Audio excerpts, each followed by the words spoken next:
بسم الله الرحمن الرحيم والصلاة والسلام على رسوله الكريم. صلوا عليه وسلموا تسليما. السلام عليكم البنات، واش راكم؟ نتمنى تكونوا كامل بخير وبصحة جيدة. اليوم جيت نشارك معكم هذا الوصفة تاع الكيك ولا كيكة بالحلقوم. كيكة سهلة ما تديلكمش كامل الوقت، تقدروا تحضروها لقهوة العصر ولا تحضروها لضيوفكم، وزيد على هذا تحمر الوجه. قبل ما نروحوا للوصفة نتاعنا بغيت نقول لكم ما تنسونيش بالاشتراك في القناة وتفعيل زر الجرس وجمل هذا الفيديو لتعم الفائدة. ويلا نروح نشوفوا الوصفة واش فيها وطريقة تحضيرها مع بعضنا.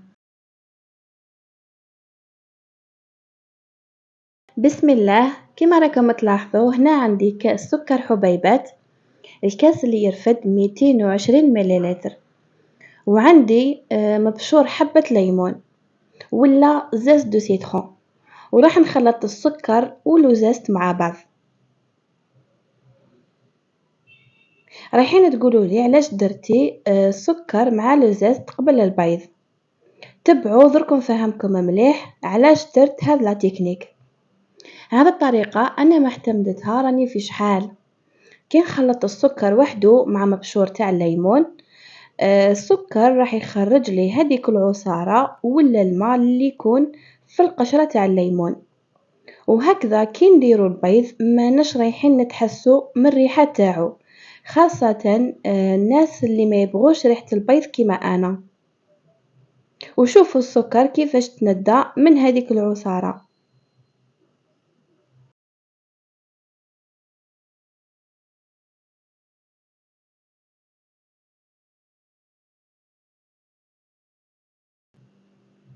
ومن بعد نجيب البيض ما نضيفوش كامل على ضربة، راح نضيف بالحبة ونخلط حتى يذوب لي السكر ويبيض عندي المزيج. هنا ما تحتاجوا لا باتور لا والو، فقط غير بالفوي وراح تتحصلوا على نتيجة هايلة. وثاني مش راح تشدلكم اليد، 10 دقايق تخلطوا كلش مع بعض، نص ساعة تاع طياب، يعني كلش 40 ولا 45 دقيقة وهي وجدت معاكم. فوالا هنا كنت زدت الحبة الثانية تاع البيض ونزيد نخلط كلش مع بعض، ومن بعد الحبة الثالثة هكا نبقى نضيف بالحبة حتى نكمل.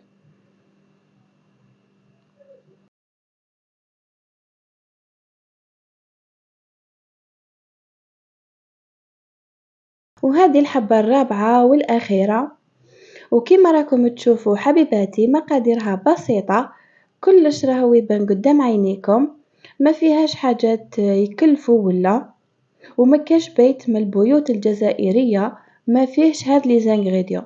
فوالا راح نكمل نخلط كل شيء مع بعض، وراح نزيد قرصة الملح وملعقة صغيرة تكون بيان بومبي تاع لافاني، ونزيد نخلط مليح.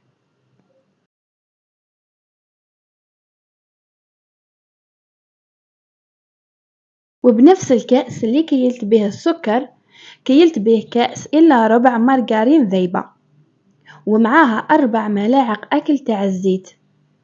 راح نضيف هذاك اللي دام على دفعات وانا نخلطه مامتو.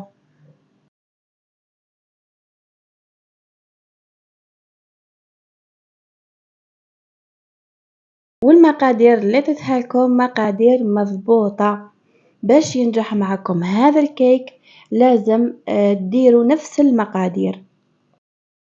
وراح نضيف في الكاس تاع الحليب يكون ساخن شوية، كذلك راح نضيفه على دفعات ونخلط في نفس الوقت.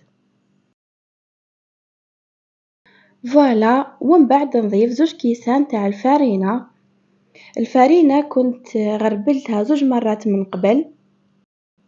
في اي وصفة تاع كيك ولا مسكوتشو ولا حلوى لازم تغربلوا الفارينة تاعكم مليح باش الكيك يجيكم طالع وخفيف. والنوعية تاع الفارينة ثاني تلعب دور في الكيك ولا المسكوتشو، واللي مولفة نخدم بها انا شخصيا هي فارينة ماما ولا سفينة، عن تجربة يعني ديما يمدولي نتيجة مليحة. أنا ضفت 2 كيسان، والكاس الثالث راح نضيفو مع الخميرة تاع الحلوى، يعني خذات لي 3 كيسان تاع الفرينة و2 أكياس خميرة الحلوى، ونزيدو نخلطو كلش مع بعض.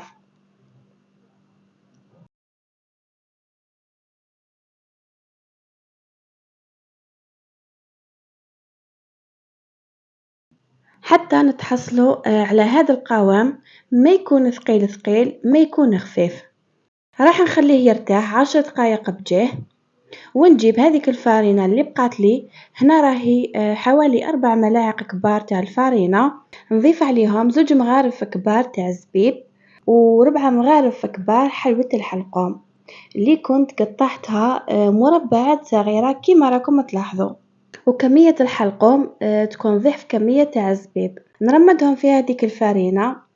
هنا راهي سخانة سي بوغ الحلوى راهي تتلاصق. من الأحسن كي تقطعوها خلوها في الثلاجة حتى كي تبغوا تستعملوها ديريكتومون تجبدوها.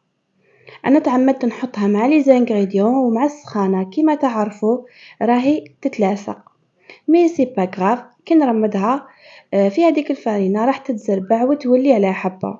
والزبيب كنت حطيته قبل في الماء سخون، يعني قريب يغلي مدة ربع ساعة، ومن بعد صفيته، وهذاك الماء راح يطيبه نص طياب هكذا باش ما يجيناش الزبيب يتغزغز من بعد كي ناكلوه مع الكيك.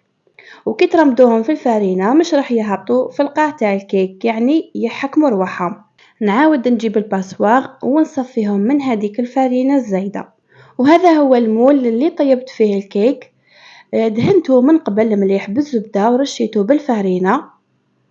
نجيب الخليط تاعي نعاودو نخلطوه تخليطة خفيفة برك ونفرغوه في المول، مي ما نفرغوهش كامل، نخلو شوية قسمة نغطو به من الفوق، ومن بعد نحطو الزبيب والحلقوم على الخليط، وفي كل بلاصة نحاول نحط كامل من الألوان باش يعطيني منظر شباب. من بعد كي نقطع الكيك ونكمل نفرغ باقي الخليط اللي خليته من قبل فوق الحلقوم كما راكم تلاحظوا حبيباتي.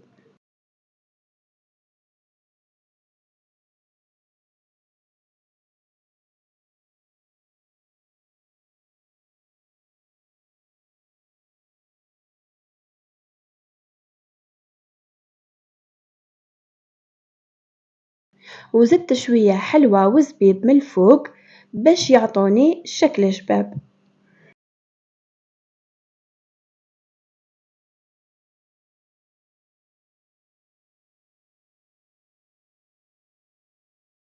وكمرحلة أخيرة جبت عود من أعواد الشواء، شمخته في الزيت ودرت به خط في الوسط باش الكيك يجيني مشقق بعد ما يطيب. وبالنسبة للفرن كنت شعلت عليه من قبل على 180 درجة مدة ربع ساعة، وراح ندخل الكيك تاعي في الفرن كي يتنفخ ويحمر ويعطيني هذاك الشق في الوسط. نهبط الكيك في الرف السفلي كامل ونشعل عليه النار من الفوق، وبعد ما يديلي هذيك التحميرة نحيه. فوالا هاوليكم هنا بعد ما طاب وخرجته من الفرن نخليه شوية باه نديموليه. وكلمسة أخيرة بعد ما خليته يبرد رشيت عليه شوية تاع سكر غلاس. تقدروا تعوضوه بالمعجون تاع المشمش وتزيدوا له لوز إيفيلي، لكم الاختيار في التزيين.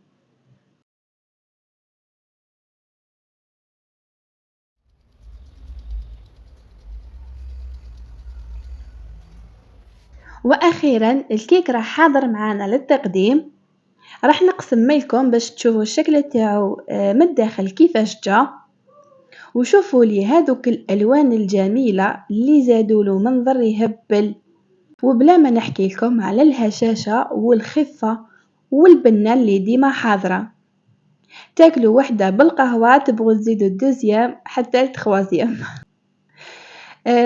نتمنى ان شاء الله تجربوا وتكتبوا لي رايكم في التعليقات، وما تنساوش تبحثوا لي تطبيقاتكم في الصفحة تاعي تاع الانستغرام، راح نطاقيها لكم هنا لتحت. وما بقى لي غير نقولكم نتلاقاو في فيديو اخر ان شاء الله، وسلام.